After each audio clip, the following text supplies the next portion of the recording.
Okay. Assalamu alaikum wa rahmatullahi wa barakatuh. Wa alaikum salam wa rahmatullahi wa barakatuh. Bismillah ar-Rahman ar-Rahim. Wa salatu wa salamu ala rasulihi wa ala alihi wa sahbihi ajma'in. Wa man tabi'ahum bi ihsani ila yawm ad-din wa ba'd. Okay, so we're officially starting back, resuming our class, Ar-Risalah to al-Jami'ah, or the Essentials of Islam. So this is week 13. If I'm keeping in the sequence as for the recording. So last week, just Sister Khadija was the only one available for class. And so we just kind of reviewed a little bit, but now we're going to continue off where we left. But as you all know, the format of the class is that anybody can come in at any time because we keep reviewing every week. So, you know, inshallah. So how everybody's been? Alhamdulillah. Okay. Good. Okay, alhamdulillah.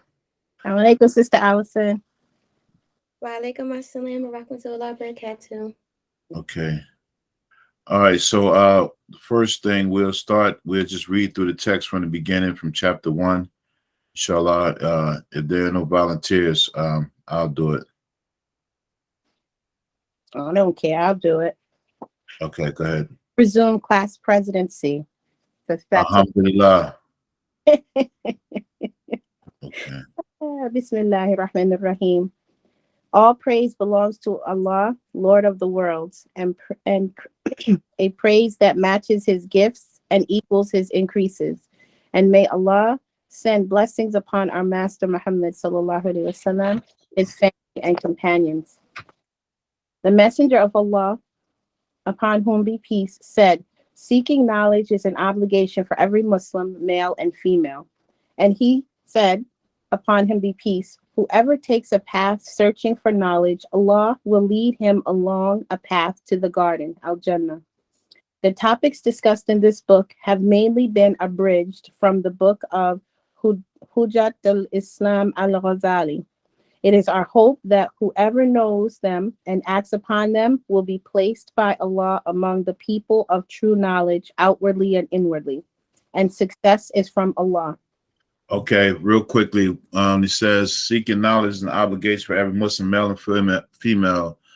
What do they mean by the obligation here? What is it called? The concept. Fard Ayn. Fard Ayn. And Fard Ayn is what? An individual obligation that every Muslim must know. What do we mean by every Muslim? Every Muslim of age, the Mukallif. All right, three things. I think we mentioned it before, but I didn't put it in the slides. But one who is Musliman, Baligan, and Akilan. So one who is Muslim, the one who is Balig, who has reaches the age of Mukallaf, and the one who is Akil, and which means the one who has their faculties in order.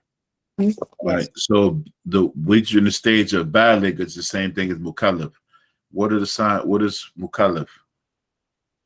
Mukallaf is it's for the age of understanding. For a female, it's when she reaches her menstrual cycle. For a male, it is the presence of nocturnal emissions, or if he has wet dream, facial or pubic hair, and the age of 15. Yeah, so whichever one comes first, and if either one of the other two doesn't arrive by the age of 15, then he's considered Balik or Mukallaf. All right.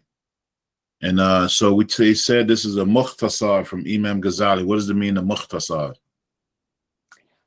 I just looked at the word. Mukhtasar is from Imam Ghazali. Is it like knowledge or something? Like it's no, mukhtasar means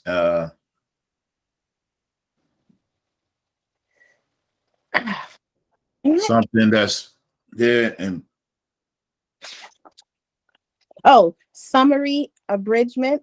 Yeah, summary or an abridgment. So many of the scholars of the past, they used to write voluminous works. I think that's the word, voluminous, or works in a lot of volumes.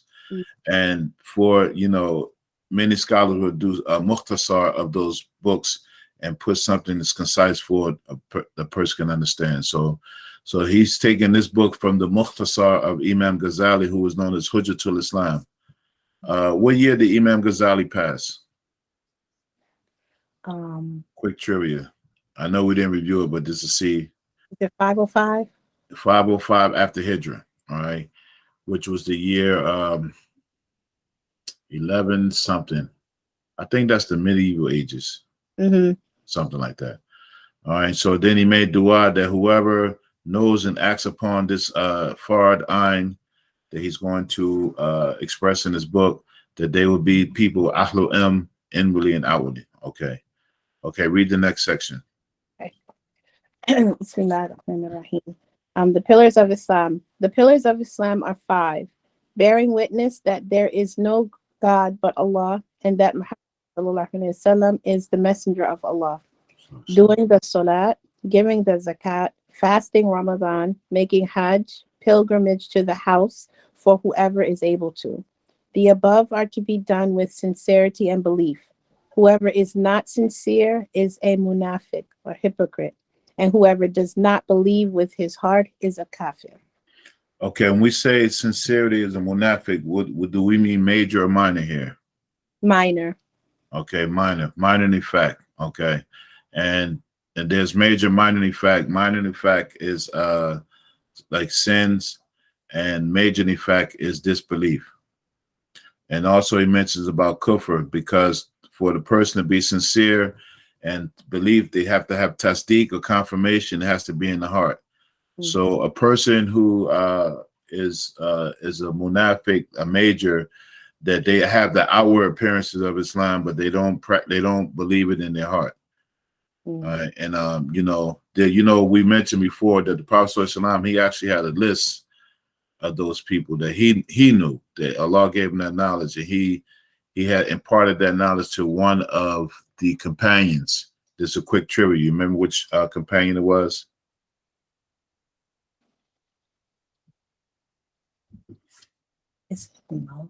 Abu Bakr? No, it wasn't Abu Bakr. Got it.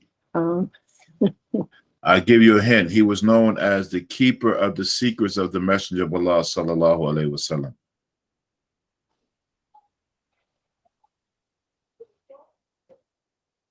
You got me. I'll give you one more hint. He was the one that said that people used to ask about the good. You know, they used to ask Prophet ﷺ about the good, and he said he would ask about the evil, so he wouldn't fall into it. Not Ali.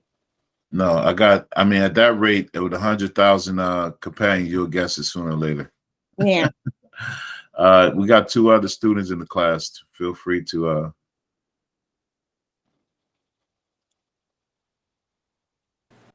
Sorry, I'm just going to listen. I don't really feel too good. Okay. All right. Okay. It was Hudayfa ibn al-Yaman. Yes. Hudayfa. All right. That was just a trivia. You don't need to know that, but that might come up on the test when we get back in the group. Why would you do that if we don't have to? Why not? Right. So sincerity and belief, the 5 pillars. And sincerity means good actions, and belief is tasdeeq in the heart. All right. So, okay, read the next section. Bismillahirrahmanirrahim. Okay. Faith or Iman. The reality of Iman is that you are convinced that Allah exists and that He, the Exalted, is one without partner, likeness, or similarity. Nothing is like Him, and He is the all-hearing and all-seeing. He created the heavens and the earth, death and life, obedience and disobedience, health and sickness, and the entire universe and what it contains. He created human beings and their actions and determined their provisions and their lifespans. There can be no increase or decrease in these appointed things. Nothing happens except by His decree, qadar or qadar, that it will happen, and His determining, qadar, and His will, irada. He, the Exalted, is living and all-knowing. He wills and is able. He is speaker, hearer, and seer. He is knower of the treachery of the eye and what is hidden in the chests. He knows all secrets, that which is even more hidden. He is the creator of everything and is the one, the subduer. Okay. He, the Exalted, sent our Master Muhammad, his servant, sallallahu alaihi wasallam, and servant and messenger to the whole of humanity for their guidance, so that they could perfect their lives and complete their return to him. He helped him with clear miracles. You must also be convinced that he, upon whom be peace and blessings, was truthful in every fact which he conveyed to us from Allah, whether concerning the transverse sirat, the balance, mizan, the pool, haud, and other matters of the next world and the barzakh, including the questioning by the two angels and the punishment and bliss in the grave. And all the books that Allah sent down are true. The angels are true. The garden is true. The fire is true. And so is everything else about which our Master Muhammad, upon him be peace, informed. Okay, so with the first part, we know this book is divided up based on the Hadith of Jibril. It talks about three categories: Islam, Iman, and Ihsan. So this one, when we talk about Aqidah, is synonymous with which one of those? Matters of the body. No, that's Islam. Oh no. So the matters of the mind. Yes, but what terms are synonymous with Iman that we use as Muslims? Fiqh? No, not fiqh. Why do I? We're talking about belief. It's three terms.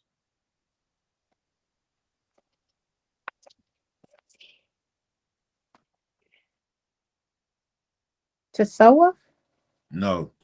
Iman, Islam, and Ihsan. Those are the three terms that this book is based on the Hadith of Jibril. But with respect to Iman, there's three terms that are synonymous when we use Iman, so they're interchangeable. Tawfiq,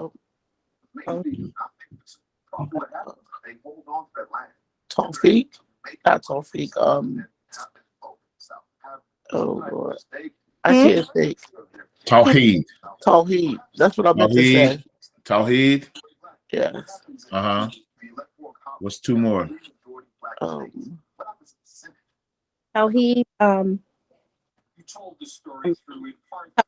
Tawheed, and Ilmul Kalam. Yeah, Tawheed, Aqidah, and Ilm al-Kalam.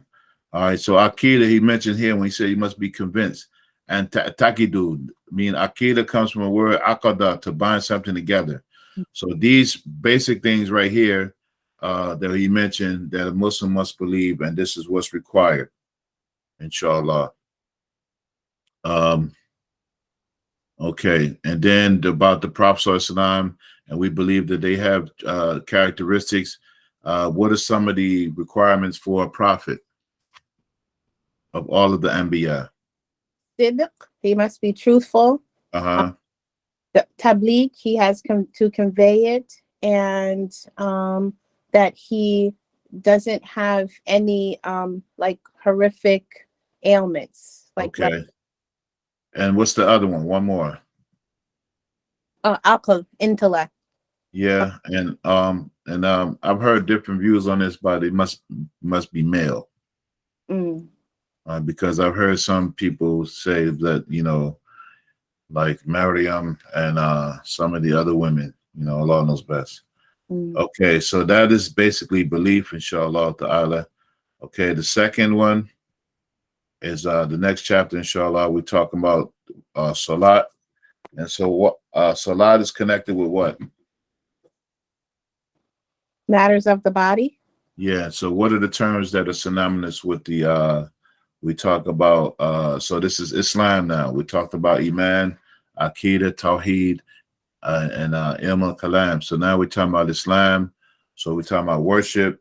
So matters of the body. What are the terms that are synonymous with this? Fiqh. And not zuhud. What is the one? Yes. The English word is rulings.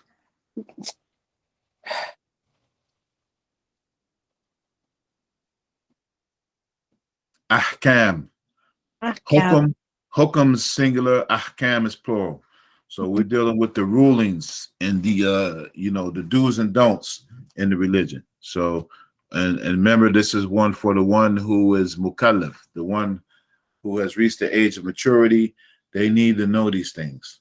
In other words, they can't rely on someone else and be like, okay, I heard it from such and such, or I heard it on this lecture. They need to know for themselves this information and be able to reiterate it and stuff like that. All right, so to talk about the Salat, and before the Salat, we talk about the wudu. Mm-hmm. Okay. Bismillah. Prayer, purity. The obligations or furud of wudu are 6. Intentions, niyyah, washing the face. The limits of the face are lengthwise from the place of the normal hairline of the head to the jawbone, and in width from ear to ear. Washing both hands and arms up to and including the elbows. Wiping parts of the skin of the head or the hair that covers it. Washing the 2 feet up to and including the ankles. Performing the actions in this order. Okay, which of the we said the fard of the wudu is 6, but in the Quran, how many it mentions? 6. 6? Well, because it's the face, the wait, no. It's the yeah. Wait, it's the okay, face. we have 6 here as an obligation, but the Quran mentions how many? Is it 4? 4. Okay. Which 4? The face, the arms up to the elbows, Mm-hmm. the head, and the feet. Okay, those are the 4 in the Quran. What ayat is that found in? What surah and ayat? Al-Ma'idah. Which ayat? 6. Yeah, good. Ahsant. Oof. Good. All right. So we have 6 obligations. 4 of them are fard that are found in the Quran, and 2 of them are sunnah, which is the niyyah and performing the actions in order. What is the term for that? It starts with a T.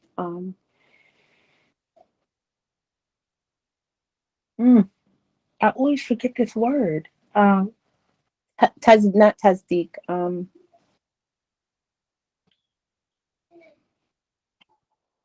Oh my goodness. No, I'm looking. Tartib. Tartib. Oh my God. Tartib means to do it in order. So in order, like for you do wudu, you don't start with your feet first. So you don't start, you start in the order. Okay. Continue reading, inshallah. Bismillahirrahmanirrahim. If one is in a state of janazah because of sexual intercourse or the emission of sexual fluid, mani, during sleep or otherwise, it is necessary to wash the whole body with the intention of removing janazah. So there's 2 janaba. There's another word when we talk about impurities. It's a word. It's major and minor. You remember the word for impurities? The hadath. Hadath. So major requires ghusl, and minor requires making you wudu. All right, so that covers on the next part. Okay. Keep going.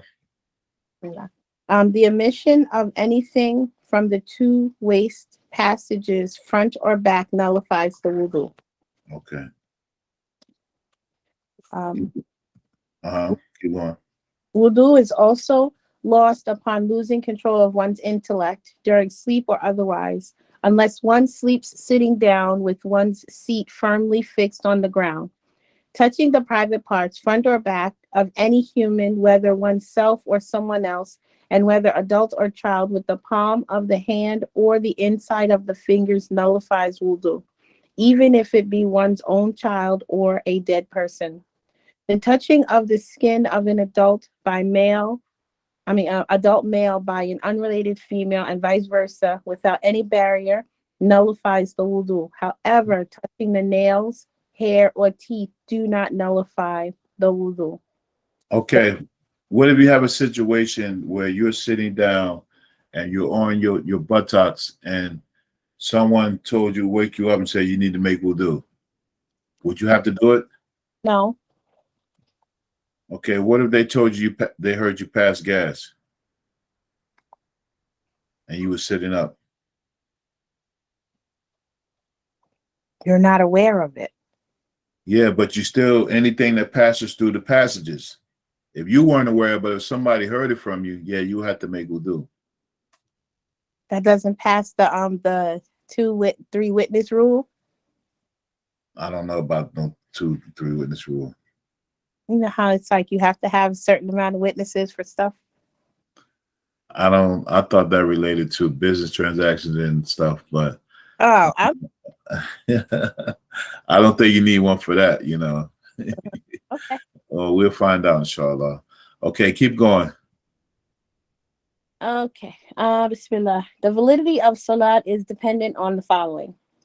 The awareness of the entrance of the time, either with certainty, yaqeen, or because of working it out. It's ijtihad, or an overwhelmingly strong supposition, ghalabat zan, because if you make Salat with doubt, it is not a valid prayer.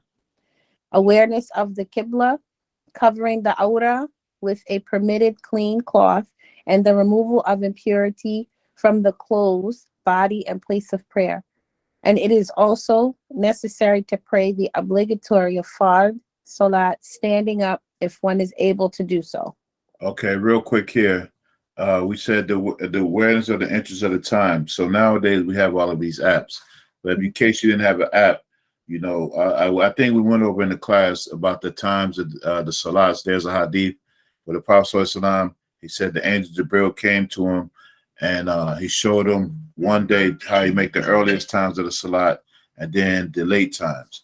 And we know you have from one salat up until the beginning of the next salat to offer the prayer. All right. So he said in between these times, you do the prayers, but then it is preferable to do them at the earliest time. All right. So a person should be aware. So you can't make a prayer before it's time or when the time goes out. But if you're ever in a situation that you don't really know, and you have to use ijtihad, make your best judgment, and also gulabatu dhan, meaning like you try to arrive at your best judgment, inshallah. You know, say for instance, you're somewhere in this Maghrib time, and you know you're not sure the time or you don't have any information. You know, you kind of look at the sky, you see that red glow above the horizon before it gets dark. Then, you know, use your best judgment, or somewhere you might be anywhere and you might not know, you just try to use your best judgment. And then in that event, you know, the salat will be valid. Okay. Is that clear? Yes. All right. The other part, we talked about the qibla. We had a issue here at the Masjid. One brother, he had some training with AICP. AICP is the ones who pray southeast. So there's a valid scholarly opinion about praying northeast or southeast in North America.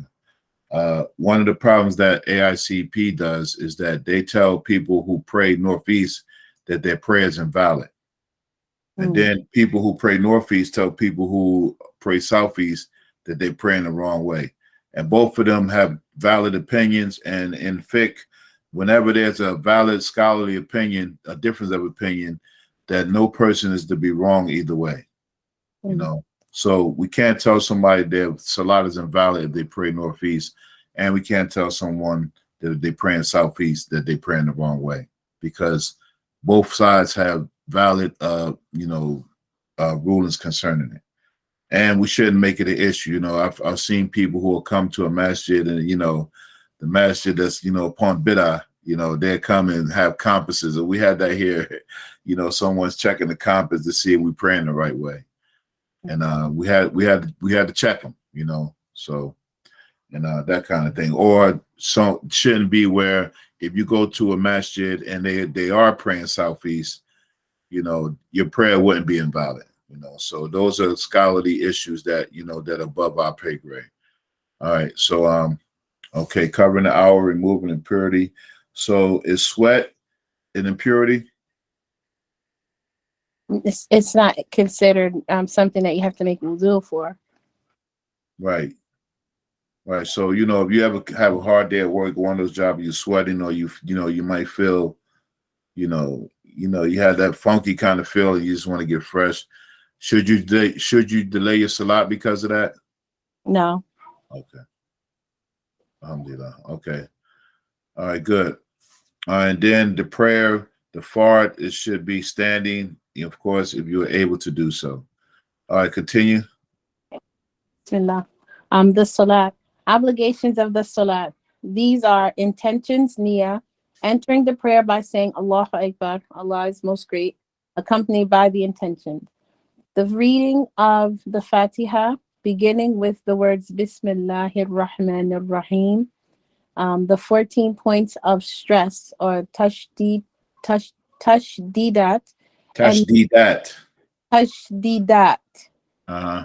and not pronouncing a za instead of a va, and there is no za sound in the Fatiha. Then bowing ruku. In this, it is necessary to lean forward so as to be able to rest the hands on the knees, then making the necessary pause or ma'ina. That transliteration is bad. It should be tutma'ina. I remember you did say tutma'ina. T-U-T. Tutma'ina. Be like T-U-T. M-A apostrophe. And then I-N-N-A. Tutma'ina. Yeah. So that all the limbs come to rest, and then returning to the upright position or i'tidal, where pausing for a few moments is also necessary. Then prostration, sajda, twice, and sitting between the two prostrations, pausing is necessary in all of these. One must fulfill the above obligations in each rakat. The first tashahhud and the sitting during this part of the salat is sunnah. The second tashahhud and sitting during it are compulsory. The prayer on the Prophet, upon him, his family, and companions be peace and salutations after the tashahhud, but before the salam, is a compulsion, as is the sending of salam. The minimum salam is assalamu alaikum. Okay. The minimum tashahhud that fulfills the compulsion is at-tahiyyatu lillah, salamun alayka, ayyuhan nabiyyu wa rahmatullahi wa barakatuh, salamun alayna wa ala ibadillah as-salihin, ashhadu an la ilaha illahu wa anna muhammadan abduhu wa rasuluh. The minimum prayer on the Prophet ﷺ is Allahumma salli ala Muhammad. One should do all the sunnah. There are many. It is also required that one humbles oneself with total sincerity, ikhlas, making it an action solely for Allah alone. Concentration, hudur, is also required. Hudur is being aware of what one is saying and doing. Submissiveness or khushu is also required. Khushu is the stillness of the limbs, concentration of the heart, and pondering upon the trying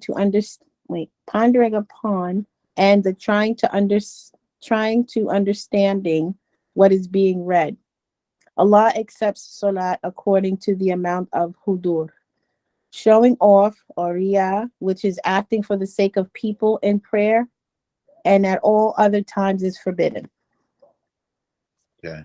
Any questions thus far, or? No. Okay. No. Okay. The acts that invalidate the salat. Bismillah. Deliberately speaking invalidates the salat, even if it be only 2 letters, as does a large amount out of forgetfulness. A large amount of action also invalidates the salat. For example, 3 extra substantial movements, eating, drinking, exposing parts of the aura without covering it immediately, and the appearance of najasa if it is not removed immediately without holding it. If a worshipper goes ahead of the Imam by 2 integral elements, and likewise, if he falls behind the Imam by 2 integral elements without legitimate reason, his salat is also invalid. Prayer behind a non-believer, a woman, or someone of mixed gender is not valid. I got, when would this apply when we talking about falling ahead of the Imam or going behind? When do you think this would apply? If you're coming in late, perhaps. That and what else?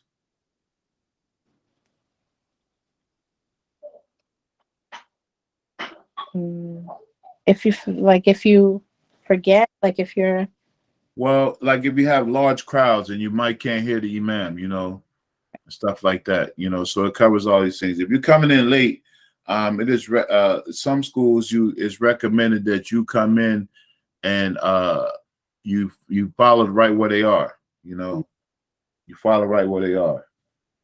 So you really wouldn't fall behind too much, because they're in sajda, you will come in, make the takbir aloud, and then go into in ruku, and then you will go into ruku.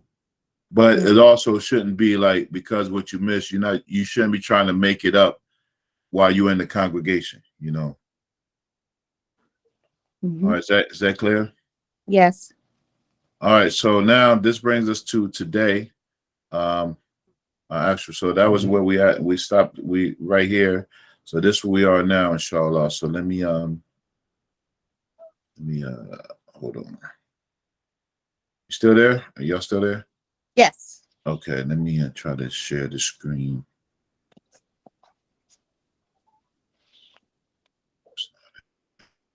I always forget how to do this on window. Okay. All right, so we'll start here. So let's read the section first for Jumu'ah. Okay. Bismillahirrahmanirrahim. Friday midday prayer in congregation is an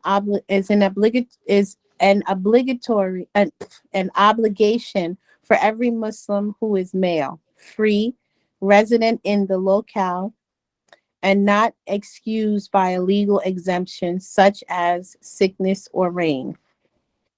Among the conditions of the Jumu'ah are the 2 sermons, khutbatain,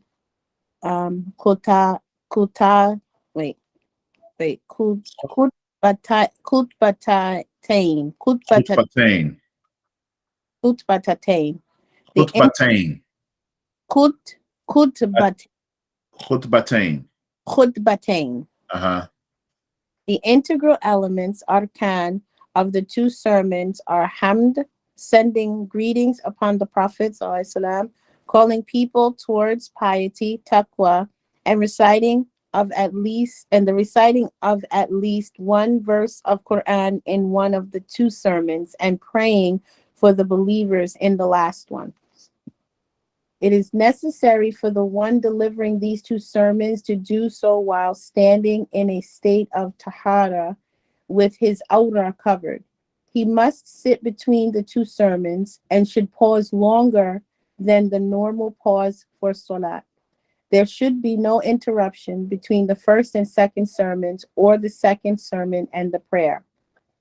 Establishing the congregational prayer and the funeral prayer, Janazah, are communal obligations, fard kifaya. The 2 Eids, the 2 eclipses prayers, the witr prayers are all well-established sunan, as are the rawatib of salat. The duha and taraweeh are sunan and bring great blessing and reward. Okay. All right, so let's okay, that's where we at. So let's do this presentation. So we already reviewed and read the text to the current section. So we talk about the Jumu'ah prayer. And so the Jumu'ah prayer is 2 rakats, and it's performed the same time as Jumu'ah on Friday. And it is an independent prayer, meaning it's by itself, even though it takes the place of Salat al-Dhuhr. I said the same, it should say the same time as the Dhuhr on Friday, not Jumu'ah. All right, so I got to fix that. So it's 2 rakats. It's performed the same time as Dhuhr on Friday, and it is an independent prayer. And then we know Friday is the best day of the week, so TGIF, I should change that to TAIF. Thank Allah it's Friday. And we know in Islam that nights precedes the day. So on Thursday night is when Friday night begins. So on Thursday night after Salatul Maghrib is when Jumu'ah actually starts. You all knew that, right? Yes. Okay. I was kind of caught up in trying to get my PowerPoint together. So I usually have my little the animated slides. So I'll fix it for next time. So Jumu'ah, as it mentions in the text, is an individual obligation for a free male resident, and it has no excuses, meaning like weather or traveling. All right. And then it says, although it doesn't mention women, it mentions women and slaves. Jumu'ah, even though it's not an obligation for women and slaves, it is valid for them if they attend. And there is no obligation on children who are not baligh, meaning they aren't Mukallif. But it's also valid. I mean, it's not an obligation on children who haven't reached puberty and stuff, but it is valid if they attend. So it's encouraged to bring them. And not being akil. So a person who it doesn't have their senses, their intellectual capability, they are not required to attend Jumu'ah, even if they are like free, if they reach the other categories. And then it says for traveling, it means that traveling for a permissible reason. So if a person is going to do something, in our days, if somebody's going to, hit a lick or something, Allah forbid, if you're traveling for something that's not right, then that traveling doesn't serve as an excuse to miss Jumu'ah. And in the Shafi school, it says that the person, in order to be traveling, that they should have left the city before Fajr. And there's a thing too, if they arrive at their place by the time Jumu'ah it's time for Jumu'ah, then they should perform Jumu'ah. They should perform it. But if they're traveling, they arrive after the time, then they excuse. And sick, a person who is exempt, it means severe sickness, like something that prevents you from making it. And it's not like a moderate, like someone has a cold or a fever or something like that. They're really not exempt. And of course, weather, and we're talking about extreme weather, not a light rain, not like a couple snowflakes, something that will make it a hardship, in the same way with the sickness. If something makes it a hardship. And also, if a person decides to come, even though they're not obligated, if they come for Jumu'ah and they're like sick, then they should stay for the remainder. Meaning that if you decide to come and you feel like, okay, I didn't feel like coming, no, you in the Shafi school, you should stay for the remainder of it. Even because you already had the rukhsah, you already had the concession to not come. But if you make it, then you should follow it all the way through, inshallah. All right, is that clear? Yes. Okay, so the conditions for Jumu'ah, the khutbatain, the 2 khutbahs before the prayer that makes it valid, and both have to be within the time of Dhuhr prayer. All right, so both khutbahs, I mean, I've never heard of this case, but the issue of fiqh covers all the situation. Like just in case something happens, we have a preference for it, a precedence for it to cover it.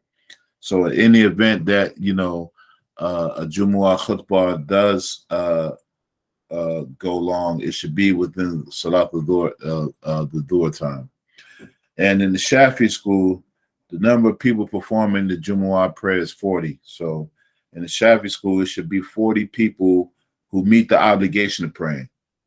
And as when we put here 40 people who are obligated, meaning the male, resident, free person who is not traveling, who is not sick.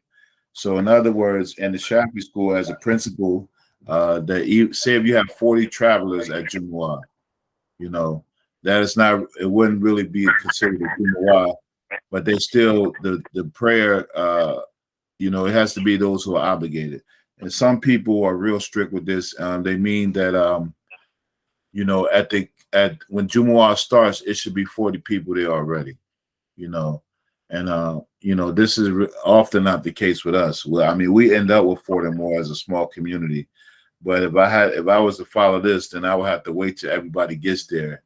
And in the times we live in, we just gotta adjust, because people going back to work, going back to school, stuff like that. So in the Shafi school, principle is there should be 40 of the people who are obligated to do Jumu'ah. So if it's 40 people, but say some of them are residents, non-residents, some of them are children, some of them are women, those people who are not obligated, they don't fit into that obligation, even though their prayer will still be valid.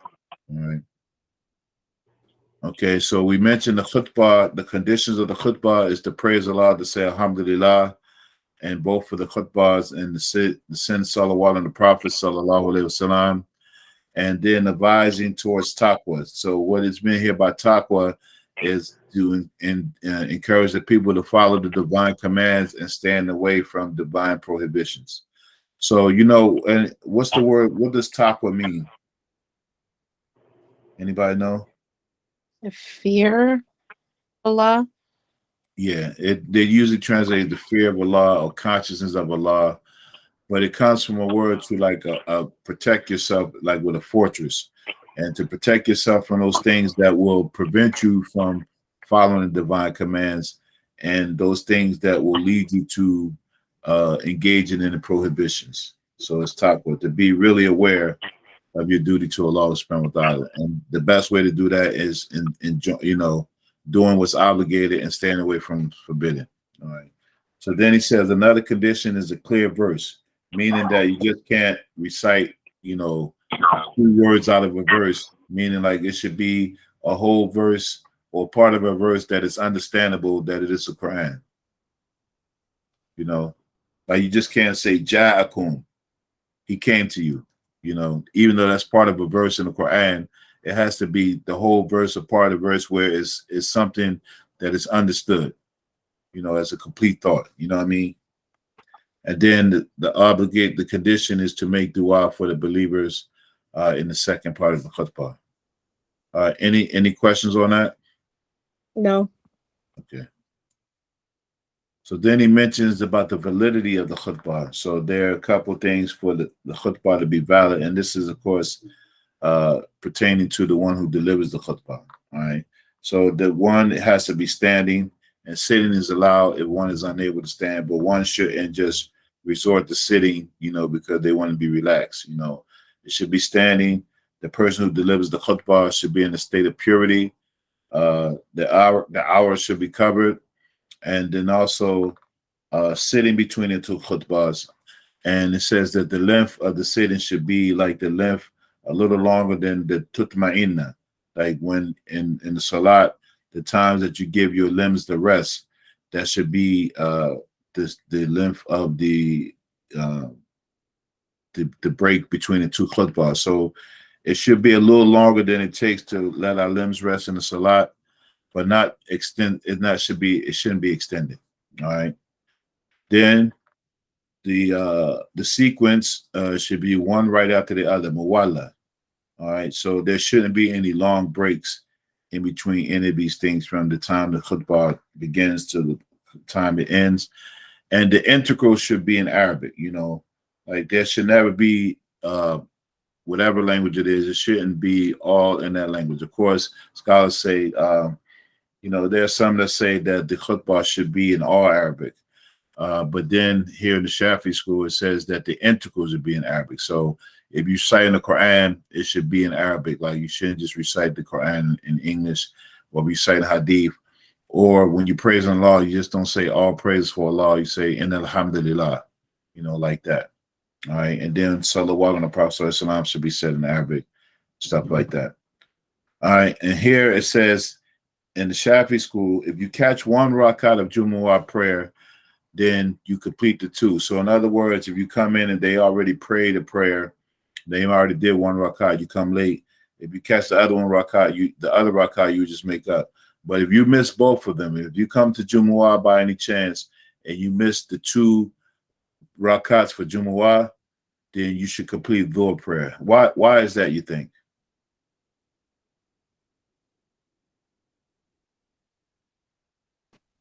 Because the Jumu'ah, it like takes the place of Dhuhr. Yeah, that's what we mentioned at the beginning. It's an independent prayer. Mm. It takes the place of prayer. It takes the place of Dhuhr, but it's really an independent prayer. So if you miss it, because many times people will come in and they miss Jumu'ah, they just make two rakats. No, if you miss it altogether, then you should pray Salat al-Dhuhr. Mm. Should pray Salat al-Dhuhr. Okay. Any questions on that? No. Okay. So the next slides continue. So there's a couple sunnahs that they didn't mention in the book that I thought it'd be just to cover here. Is the performance of ghusl. This is for the people who attend Jumu'ah, and ghusl is from Fajr time. All right. So it is preferable to perform ghusl anytime after Fajr on the day of Jumu'ah. So, that doesn't mean like the night before. You should do it before, inshallah ta'ala. And then also silent and being attentive during the khutbah. And there's etiquettes of Jumu'ah. There's one report that the companions, that they used to have their head down and be still when the Prophet ﷺ used to deliver the khutbah. And then the other part is making the greetings of the masjid, the tahiyyatul masjid, the two rakats you use to greet the masjid. You should make them quick. And here we put in parentheses that no other prayer besides the tahiyyatul masjid should take place during Jumu'ah. All right. So, for instance, you don't come in and do duha prayer. You don't come in and do like you're trying to do some nafil prayer or makeup prayer or an eclipse prayer or anything like that. You should do the tahiyyatul masjid before you sit down, greet the masjid, and then then there's no other prayer that should be taking place at the time of the khutbah. Like for instance, if someone comes in and say they don't they don't like the khutbah is boring, so they be like, I'm just gonna make some rakats. No, don't. That's not permissible. All right. Any questions on that? No. Okay. So then he talks in the book about the congregational, so Salat and Jama'ah, and the funeral prayer, Janazah. So the congregational and Janazah prayers are Fardu Kifaya. And we know what Fardu Kifaya is? Yes. Hold on. Before you answer, Khadija, let me see if any of our other attendees know. Can someone tell me what Fardu Kifaya is? Sister Allison? No, unless it's in the Essentials of Islam book, then I don't know. So is it there for me to read?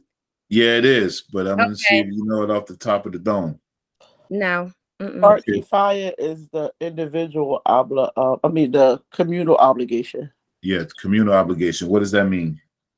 Well, the example is if somebody passes away and they're Muslim, it is an obligation on the community to make sure that they're buried.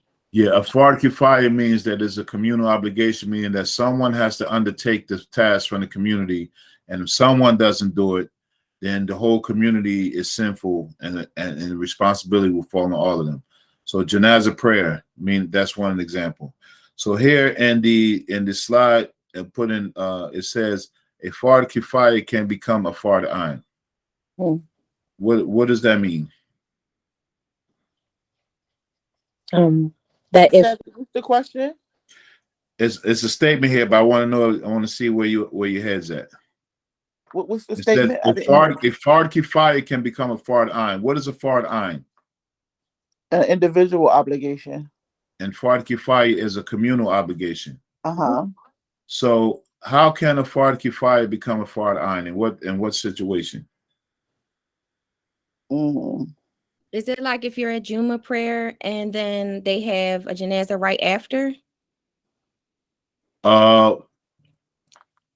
Yeah, you kind of close, but yeah, if you had a janazah right after, that still would be fard kifaya, meaning someone has to undertake it. But what? Let me see if any other guesses before we go with it, or I know with because I'm a part of where we wash the bodies, and so if not enough people are able to do it, the person who's able to do it has to do it. right. That's an example. Good, good. Yeah, I was about to say that. So, for instance, I was going to use an example like if a person is teaching knowledge. Teaching knowledge is fard kifaya, that someone, when you have a community, someone has to teach knowledge. But then, if there are no people there, and then whoever is the most qualified, it becomes a fard ayn on them.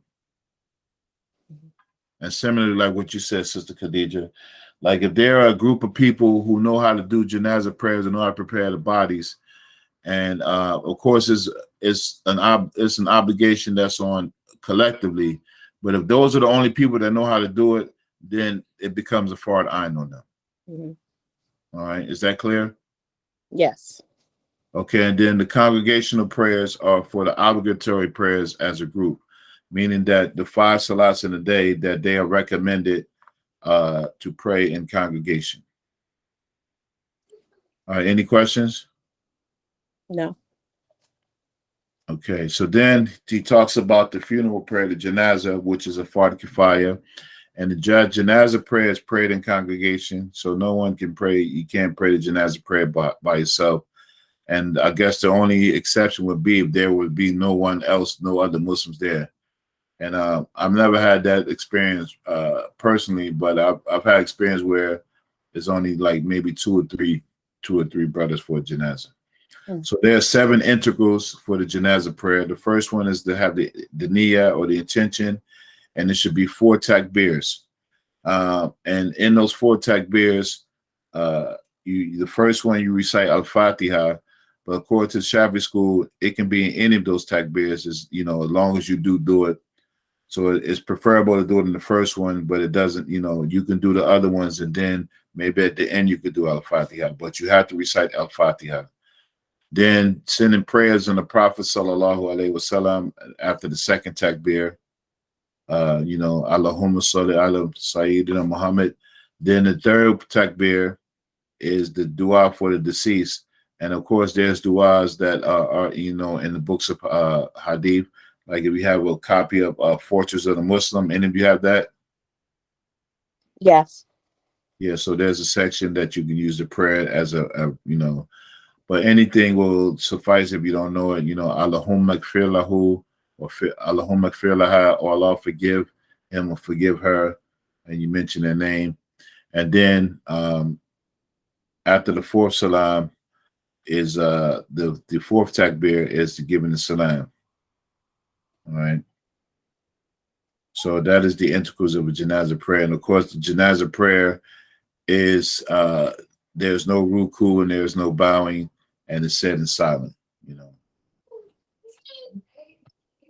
All right. Any questions on that? No. Okay. Now remember, we're talking about the essentials of Islam, what is absolutely necessary.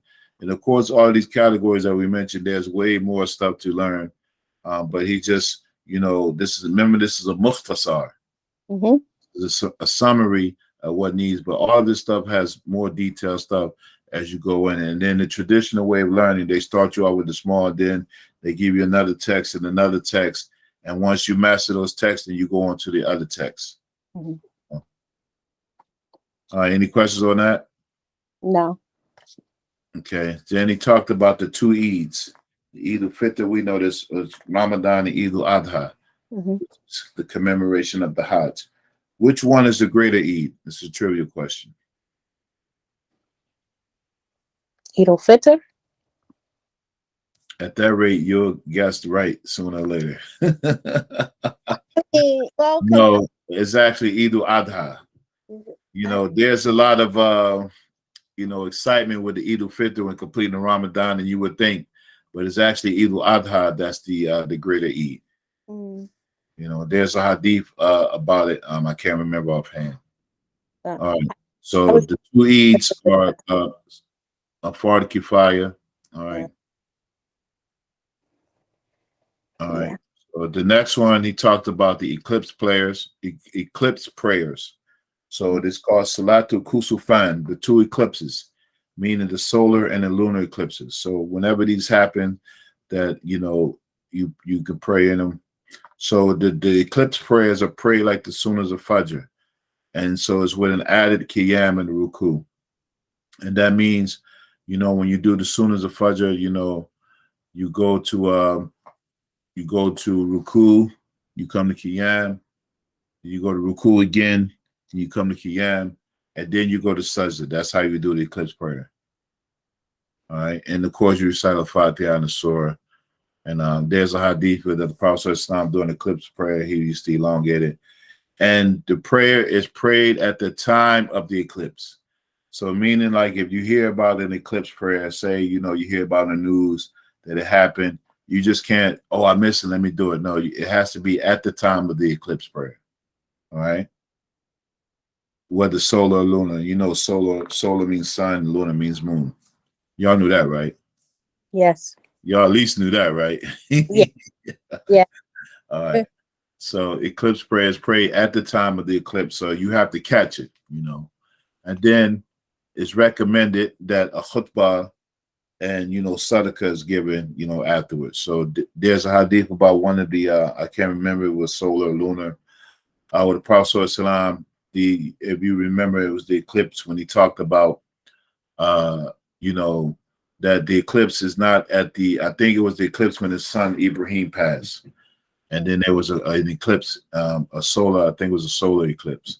Mm. And then, so people thought it was connected to that. So the Prophet ﷺ did the prayer, then he did the khutbah afterwards. And he said that the eclipse of the sun or the moon is not related to anybody's death. So it's just something that Allah arranges in his creation, So it's not connected to any special event. You know what I'm saying? Like that's what the Sahabas thought, So it's and based on that hadith, it's recommended to give a khutbah and also to give charity. All right. Was there any questions on that? No. Okay. So the witr prayer is the prayer that's done, is an prayer that's done after Salatul Isha and before Fajr. And so there's a minimum of 1 rakat with a maximum of 11 rakats will be an odd number, but practically it's 3 rakats, and it is recommended to try to do the 3. And then even if you do the minimum of 1, some of the scholars say that you shouldn't make that a habit, Like, if you got to do 1, you do 1 is acceptable, but you should try to practically do 3 rakats. And so witr is recommended in congregation during Ramadan and alone outside of Ramadan. All right. Any questions on that? No. Okay. I don't know what happened here. I forgot to format this. So then he talked about the rawatib. I had to fix that, but we'll just go with it. So we mentioned rawatib. What does rawatib mean?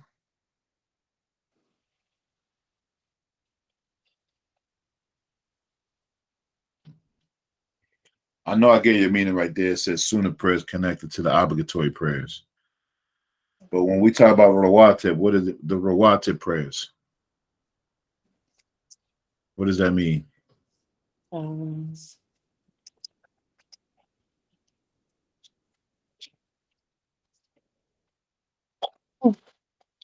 Did you tell us that before? Yeah, we mentioned rawatib. So right there, I have a definition as the Sunnah prayers connected to the obligatory prayers. Mm. All right. So rawatib means that those Sunnah prayers that the Prophet ﷺ never left off. Mm. Right? He always did them. So then they have 2 categories of rawatib. So it's mu'akkada, which the stress ones, which the ones that the Prophet ﷺ he never left off no matter what. and the Ghayru Mu'akkada is the non-stress one. And sometimes the Prophet ﷺ would do them, and sometimes he wouldn't.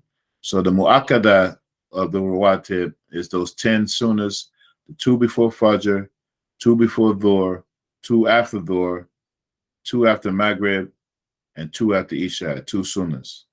So these are the ones that the Prophet ﷺ always did. He always did it. He never, this was his habit that he always did these. And the Ghayru Mu'akkada is sometimes he would do them and sometimes he wouldn't.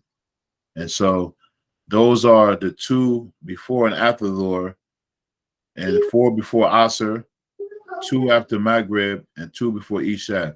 Now these Ghayru Mu'akkada, which means other than the stress, that's included the regular Rawatib. All right. So right here it says Ghayru Mu'akkada, 2 before and 2 after Dhuhr. That's including the 2 that you do before and after Dhuhr as Mu'akkada. Is that clear? Yes. Yes. All right, so then for Fajr, there's none for Fajr. Then Asr, there's 4 that he used to do sometimes before Asr, and you know that there is no prayer after Salatul Asr, right? Unless you are coming, like if it's a congregation and you miss the Asr prayer in congregation, then you can make up your fard, but there is no sunnahs or anything, you know. 2 after Maghrib for the Ghayru Mu'akkada, that also includes the 2 regular Rawatib. All right, so like if you were to do those, you would do Maghrib and 2 sunnahs and then 2 more sunnahs. And then another Ghayru Mu'akkada, which be the 2 before Isha, then Isha, and then the Rawatib that was Mu'akkada is the 2 after Isha. All right. So, you know, when we follow the sunnah of the Prophet sallallahu alaihi wasallam, these are things that we really need to hold up to, that, you know, we don't let these sunnah go. All right. So the Rawatib, you will need to know those: 2 before Fajr, 2 before Dhuhr, 2 after Dhuhr, 2 after Maghrib, and 2 after Isha. So that's 10. All right. There's 10 rakats that are connected to the obligatory prayer. And then the other ones you can do or don't do.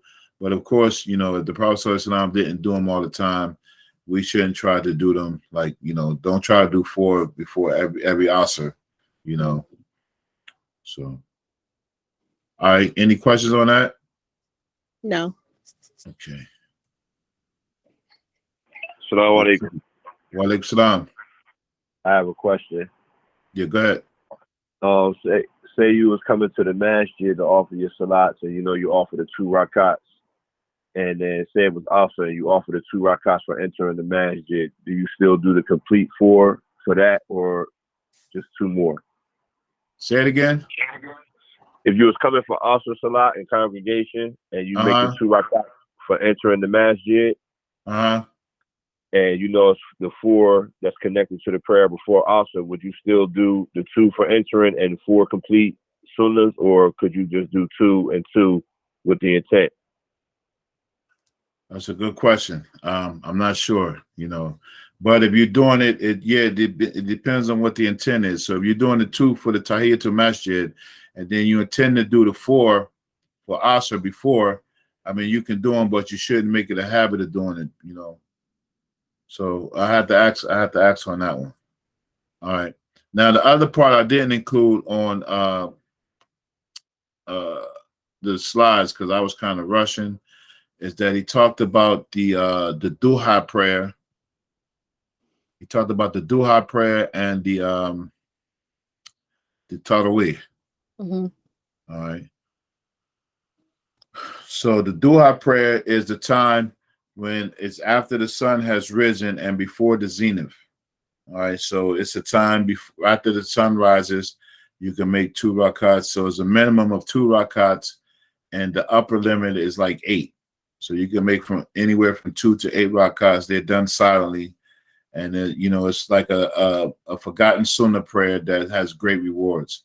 And also, there's a hadith that mentions that if you do the congregational prayer at the Fajr, and then you sit and remember Allah, and then after the sun rises, you do the duha prayer, then that's equivalent to making Hajj and Umrah. Mm. All right, and then he mentions the Taraweeh prayer. Is the nightly prayer in Ramadan, and the preferred view that it is 20 rakats. So 20 rakats is the Taraweeh prayer. You know, some say that it's 8, but then others in the Shafi school that even if you don't do 20, it's still counted as Taraweeh, but the number is 20. You know, so the 20 is different from the 8. You know, because you find some people that said that the Prophet ﷺ never prayed 8 rakats during his life, either inside of Ramadan or outside of Ramadan. That what he's talking about, tahajjud prayer. Taraweeh takes the place of tahajjud in Ramadan, and that number is 20 because the number came from somewhere, you know. And there is a narration, I remember recalling that I think it's Ibn Hajar al-Asqalani. You know, who is Ibn Hajar al-Asqalani? You know? No. He did a commentary called Fathul al-Bari on one of the greatest hadith collections that we know. What's the greatest one we know? The most authentic? Bukhari. Huh? Bukhari. Sahih Bukhari, yes. Imam Ibn Hajar al-Asqalani, he was known as Amirul Mu'mineen fil Hadith. And so it means that he was the leader of the believers in the field of Hadith during his time. And he came later. Ibn Hajar al-Asqalani died, I'm supposed to know that year. I can't, but it was later. It was way after the time of the Salaf. But he wrote a commentary to Sahih Bukhari. And in his commentary, it mentions about there's a hadith with the Prophet ﷺ where he came to the Masjid and one night, and then he prayed, and then there was, you know, then the second night, then people started gathering. Then the third night, it was more people gathered, and then the fourth night, he like all these people were waiting, but he didn't show up. Like it was like a standing room only, you know, and he didn't come out. And so when he was asked about it, he said when people he didn't want people to think that this was an obligation on them, you know, to feel like they were obligated. Because, you know, the Sahaba, they would try to do it. And so he explains that during this time is when the Prophet ﷺ did 20 rakats. So when Umar ibn al-Khattab, and he reinstituted it during his time, you know, he brought it to the congregation and doing the 20. So that's where the 20 comes from, you know, so it's not a bid'ah and stuff like that. And most people do 20, even in Saudi Arabia, you know, they do 20 rakats for Taraweeh, you know. And you know, we've been getting they try to cancel us for doing 20, you know, but we do 20, you know, because most places they just do 8. So, but you know, 20 is the number for Taraweeh, inshallah. All right. And then what was the other thing we mentioned? So he talks about the Taraweeh prayer, and it is done in 2 units of 2. So Taraweeh is done in units of 2. All right. So that ends the Jumu'ah part, and then the next section we'll be talking about Psalm fasting. So we'll be a little ahead of the curve when Ramadan comes, inshallah. But we'll review this section next week, inshallah. So are there any questions before we finish? No. Anybody? Questions, concerns, comments, additions, deletions, criticisms? I have a quick question. Go ahead. Like for when we talk about the Sunnah Salats, like the for Fajr, like the Prophet ﷺ never left off those 2 rakahs, right? Yes. Those two sunnahs before Fajr. But it doesn't make, I know it doesn't make them far, but it doesn't make it sinful if you don't do it. Like that's not a punishment, right? No, they're not a punishment. Okay. Not that I know of. Yeah, they're in the category of mustahab and mandub. Okay. There's great reward in doing them, and there's no punishment if you leave them off. Right. But so if it go ahead. Go ahead. No, go ahead. So if you do constantly do them, you're not Well, if you're constantly doing them, then you're doing what the Prophet ﷺ always did.